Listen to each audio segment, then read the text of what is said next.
দেশের পরিচিত মুখ টিকটকার প্রিন্স মামুন ওরফে আব্দুল্লাহ আল মামুনকে ফের গ্রেপ্তার করেছে পুলিশ। রাজধানীর ভাটারা থানায় তাকে গ্রেপ্তার করা হয়। বিষয়টি নিশ্চিত করেছেন লায়লা আক্তার। লায়লা জানিয়েছেন, মামুন গ্রেপ্তার হয়েছে এটা সত্য, ভাটারা থানায়।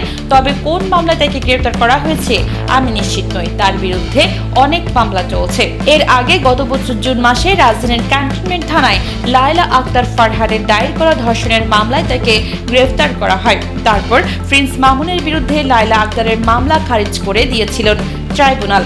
মামুনের বিরুদ্ধে সাইবার নিরাপত্তা আইনে অনলাইনে মিথ্যা, বিভ্রান্তিকর ও মানহানিকর তথ্য প্রচারের অভিযোগ করেছিলেন লায়লা।